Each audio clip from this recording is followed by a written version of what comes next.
నమస్తే, నేను Sanchana. Welcome to Raj news. ఇక డీటెయిల్స్ చూస్తే ఏపీలో అసలైన ఎన్నికల వేడి నేడు రాజుకుంది. 4వ దశ ఎన్నికలకు కేంద్రం నోటిఫికేషన్ విడుదల చేయడంతో నామినేషన్ల ఘట్టం మొదలైంది.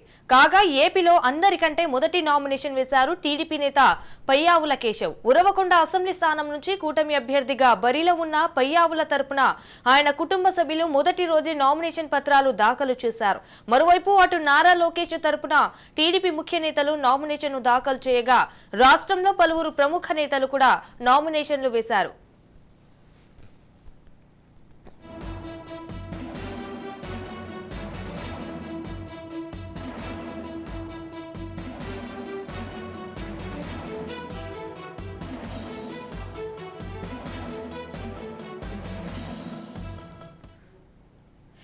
ఏపీలో ఏప్రిల్ 18 నుంచి 25 వరకు నామినేషన్లు స్వీకరించనున్నారు. ఉదయం 11 గంటల నుంచి మధ్యాహ్నం 3 గంటల వరకు నామినేషన్లు సమర్పించవచ్చు.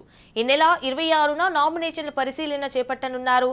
నామినేషన్ల ఉపసంహరణకు ఈ నెల 29 వరకు అవకాశం ఉంటుంది.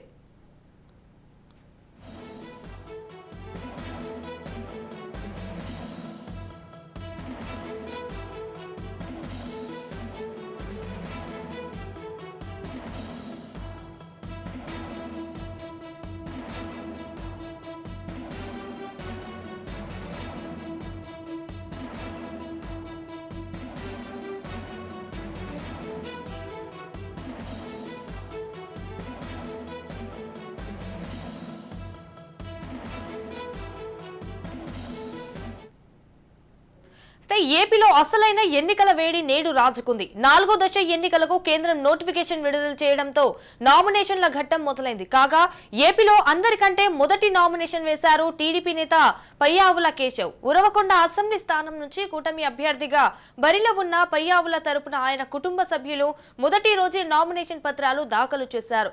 మరోవైపు అటు నారా లోకేష్ తరపున టీడీపీ ముఖ్య నేతలు నామినేషన్ దాఖలు చేయగా రాష్ట్రంలో పలువురు ప్రముఖ నేతలు కూడా నామినేషన్లను వేశారు.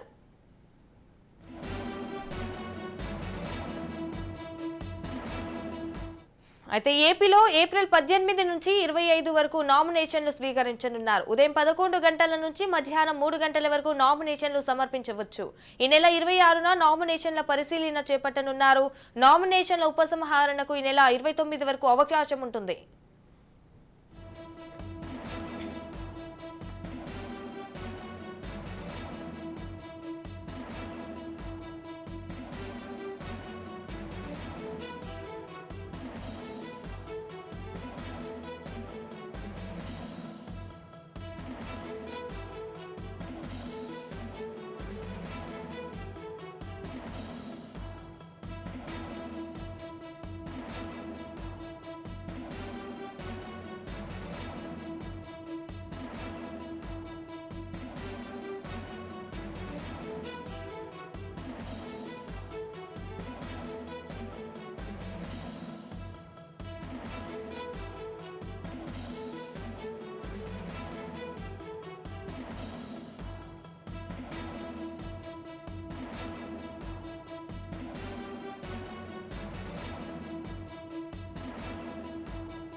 రైట్. ఏపీలో ఏప్రిల్ 18 నుంచి 25 వరకు నామినేషన్లు స్వీకరించనున్నారు. ఉదయం 11 గంటల నుంచి మధ్యాహ్నం 3 గంటల వరకు నామినేషన్లు సమర్పించవచ్చు. అయితే ఈ నెల 26న నామినేషన్ల పరిశీలన చేపట్టనున్నారు. నామినేషన్ల ఉపసంహరణకు ఈ నెల 29 వరకు అవకాశం ఉంటుంది. రైట్. ఇక దీనిపై మరింత సమాచారం మా ప్రతినిధి భార్గవ్ ఫోన్ ఇన్ ద్వారా అందిస్తారు. భార్గవ్, చెప్పండి, విజయనగరంలో నామినేషన్ల ప్రక్రియ ఎలా సాగుతుంది?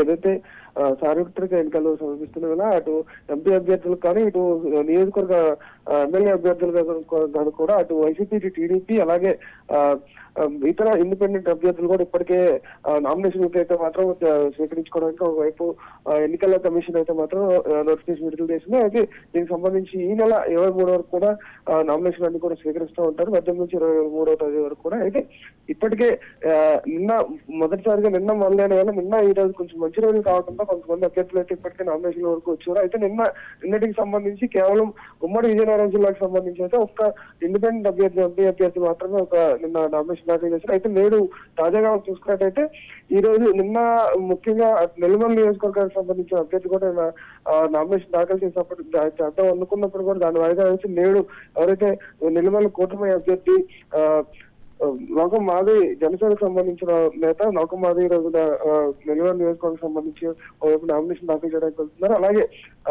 ఎంపీ అభ్యర్థి విజయనగరం ఎంపీ అభ్యర్థి కూటమి ఎంపీ అభ్యర్థి అప్పలనాయుడు కూడా ఈ రోజు నామినేషన్ దాఖలు చేయడానికి ఇప్పటికే వస్తున్న పరిస్థితి కనబడుతుంది. అయితే ఈ నామినేషన్ సంబంధించి ప్రస్తుతం రిటర్నింగ్ అధికారి 11 గంటల నుంచి సాయంత్రం 3 వరకే దీన్ని సేకరించే క్రమంలో ప్రధానంగా మనం చూసుకున్నట్టయితే ముఖ్య నేత విజయనగరం జిల్లాలో ఒక ముఖ్య నేత సుదీర్ఘ రాజకీయ ప్రయాణంలో ఆయనకంటూ ప్రత్యేక స్థానం ఉన్న మంత్రి బొత్స కూడా ఈరోజు నామినేషన్ దాఖలు చేసే అవకాశం ఉందని చెప్తున్నారు. అలాగే మరి పలువురు ఎంపీ అభ్యర్థులకు సంబంధించి ఒక ఉమ్మడి విజయనగరం జిల్లా ప్రస్తుతం పార్వతీపురం మండ్యం జిల్లాలో ఉన్న ఎంపీ అభ్యర్థిగా అటు కొత్తపల్లి గీత సంబంధించి కూడా ఆవిడ కూడా ప్రస్తుతం నామినేషన్ దాఖలు చేసే అవకాశం ఉందని కూడా చెప్తున్నారు. అయితే ప్రస్తుతానికి అయితే మాత్రం 2 నామినేషన్లు మాత్రమే ఇంకా అనుకుంటున్నప్పుడు కూడా ఒక్క నామినేషన్ కూడా ఇంతవరకు రాలేదు. వచ్చిన తర్వాత ఖచ్చితంగా ఈ రోజు మాత్రం అయితే ఇప్పటికీ బయలుదేరిన వాళ్ళు మధ్యాహ్నానికి అయితే మాత్రం ఈ నామినేషన్ అయితే వచ్చే అవకాశం విజయనగరం జిల్లాలో మాత్రం ఉంది. Right Bhargav, thank you for the updates.